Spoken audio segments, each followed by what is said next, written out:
પુત્ર પ્રાપ્તિની લાલસા કે પછી ફૂડ પોઈઝન? શું છે અમદાવાદના ચાંદખેડામાં બે બાળકીઓના મોતનું રહસ્ય? આ સવાલ હાલ લોકોના મનમાં ચાલી રહ્યો છે, કારણ કે થોડા દિવસ અગાઉ ચાંદખેડાના એક પરિવારમાં બે બાળકીઓના શંકાસ્પદ મોત થયા અને તેની પાછળનું કારણ ડેરીમાંથી લાવેલું ખીરું હોવાના આક્ષેપો લાગતા રાજ્યભરમાં આ મુદ્દો ચર્ચાનું કેન્દ્ર બન્યો હતો. ત્યારે આ મામલે હવે નવા વળાંક સામે આવી રહ્યો છે અને પોલીસ તપાસમાં પણ ચોંકાવનારી વિગતો મળી રહી છે. વિગતે વાત કરીએ સમગ્ર મામલા વિશે આ અહેવાલમાં. નમસ્કાર, હું છું ચિરાગ વર્ષાબેન, આપ જોઈ રહ્યા છો સ્વમાન. અમદાવાદમાં થોડા દિવસ અગાઉ બનેલી ઘટનામાં પોલીસને ચોંકાવનારા તથ્યો મળ્યા છે. ચાંદખેડાની મારુતિ પ્લાઝા સોસાયટીમાં રહેતા વિમલભાઈ પ્રજાપતિએ 1 એપ્રિલના રોજ સ્થાનિક ઘનશ્યામ ડેરીમાંથી ઢોસાનું તૈયાર ખીરું લાવ્યા હતા. આ ખીરામાંથી બનાવેલા ઢોસા ખાધા બાદ સમગ્ર પરિવારની તબિયત લથડી હતી. ગંભીર ફૂડ પોઈઝનિંગના આક્ષેપો વચ્ચે 4 વર્ષની મિશ્રી અને 2.5 મહિનાની રાહા નામની બંને બાળકીઓનું કરુણ મોત નીપજ્યું હતું. આ મામલે રાજ્યભરમાં ચકચાર મચી અને આ ઘટનાએ ઘણા ગંભીર સવાલો ઊભા કર્યા. ત્યારબાદ ચાંદખેડા પોલીસ સ્ટેશનમાં આ મામલે ફરિયાદ થતાં પોલીસે તપાસ શરૂ કરી.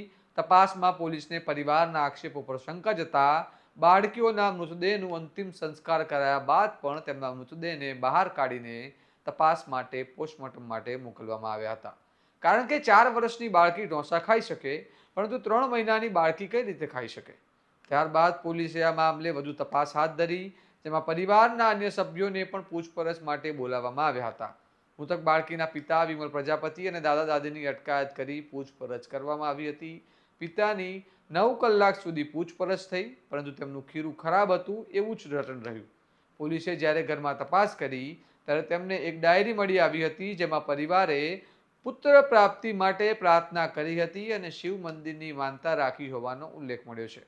આ ડાયરી બીજી પુત્રીના જન્મ પહેલાની છે.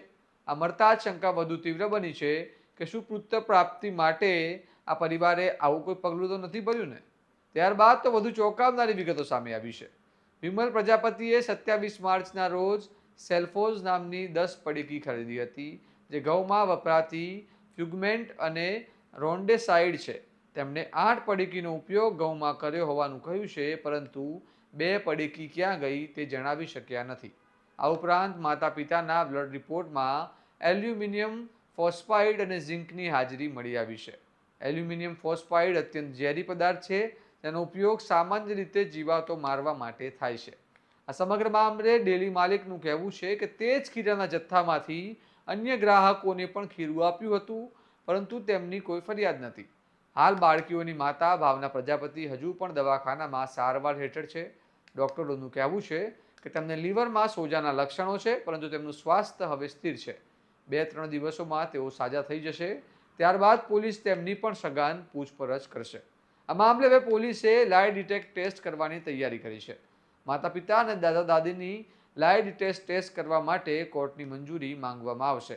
FSL રિપોર્ટ આવ્યા બાદ આ ટેસ્ટ કરવામાં આવશે, જેથી તપાસમાં વધુ સરળતા થઈ શકે અને આ કોયડો ઝડપથી ઉકેલી શકાય. એકંદરે હવે તપાસની દિશા ડેરીના ખીરાથી હટીને પરિવાર પર જ કેન્દ્રિત થઈ ગઈ છે.